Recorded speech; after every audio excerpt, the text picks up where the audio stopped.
About a whole lot of nothing except greasing my scalp. I give my king lots of loving, and I'm just nappy, baby. Nappy as can be.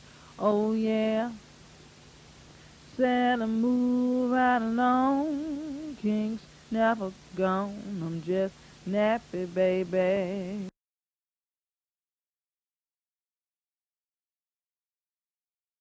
Did you used to hate your hair? Oh, I always hated my hair. Always.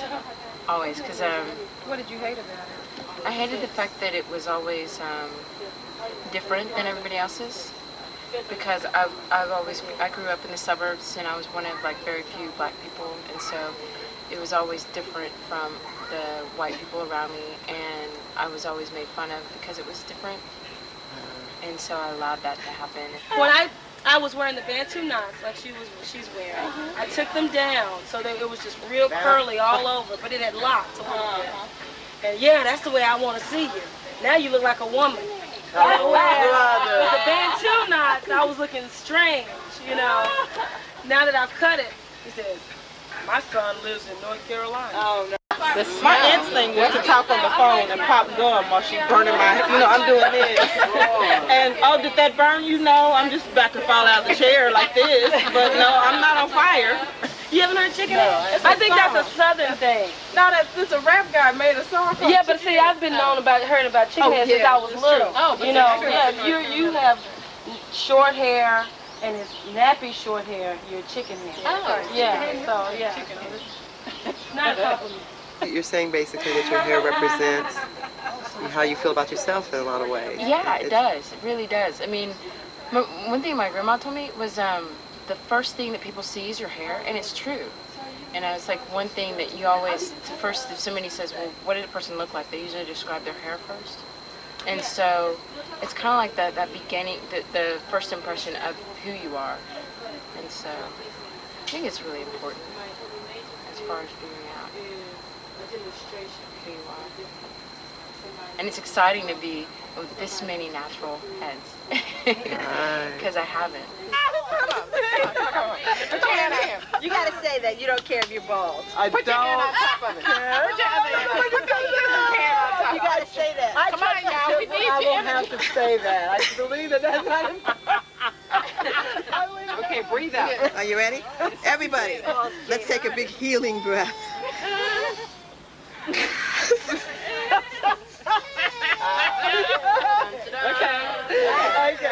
Okay, ladies. Maybe the little. She's smiling now. I'm ready. I'm ready. I trust you completely. Go back to I want to hear what y'all are telling me about the people.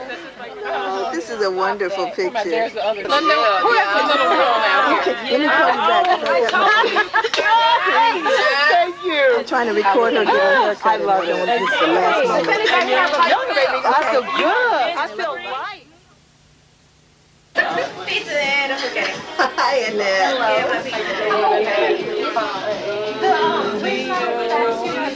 Your hair is really growing.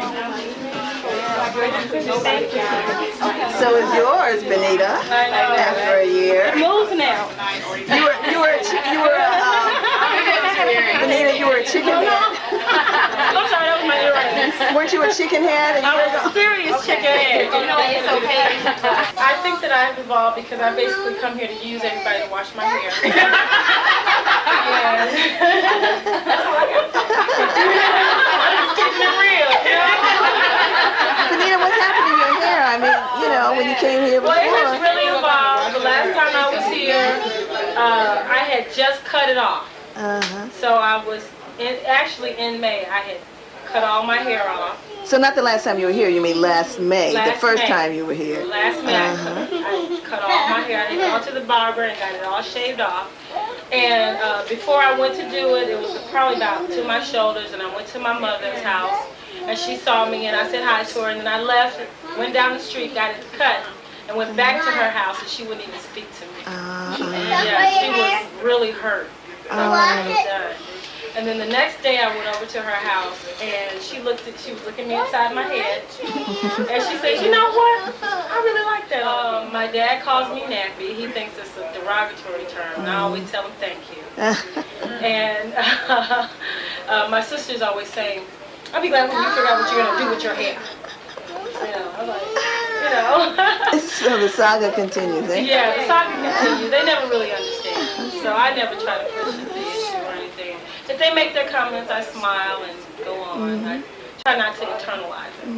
Yeah. And this has gotten out of control. You know, I just wanted somebody to pick the lint out of my hair. I just wanted somebody, you know, to twist her locks and things like that. And it's just really grown into something really special.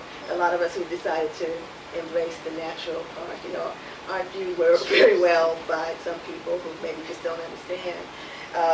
So one of the things I did was come out with a T-shirt that says,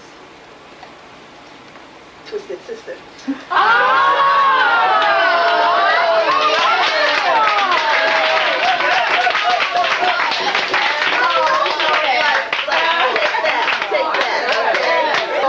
Original people a gift from me for the ones who came just in time.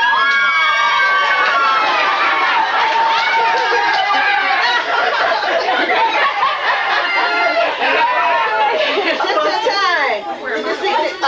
She didn't see it. Miss Lady, just for you, Twisted Sister. We on the ball. Well, I just want to say thank you to Linda so much for this past year of getting us all together, letting us nappy heads use your house, your water, your food, your silverware, and your friends. We really appreciate it. Thank you so much.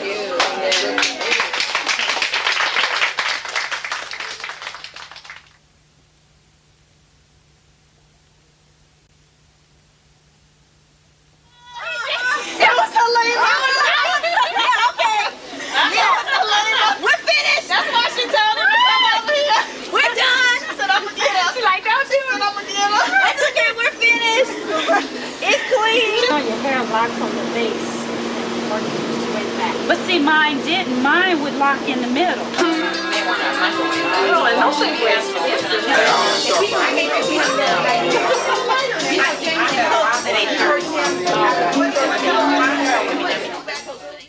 Like veins filled with my life's blood, I denied my hair to be.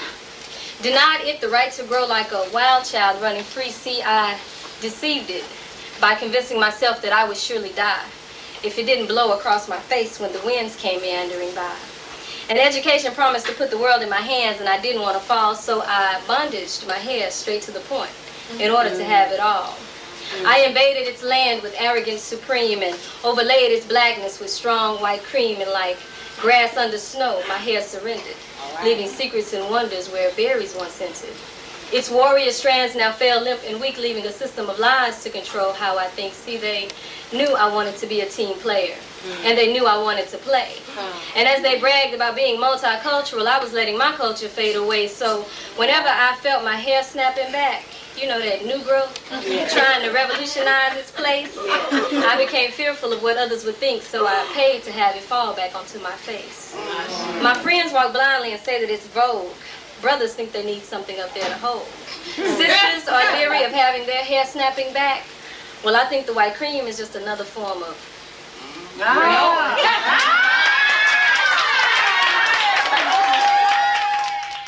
What is the whole thing behind Bad Hair Day? Behind a bad hair day, I think it's like not liking your hair enough to let your hair do what it wants to do, you know? Kind of, because I don't have bad hair days anymore. See, we brought you a mirror. Oh, let's see. Hey, look at Denise. Wow. I like it. I love it. So don't be afraid to take a good look. Ain't no shame, and you could be hooked on being nappy, baby. Nappy as can be. Cause we move right along, kinks never gone, we're just nappy, baby. I said we move right along. Kinks never gone. We're just nappy, nappy, nappy, baby. Yeah.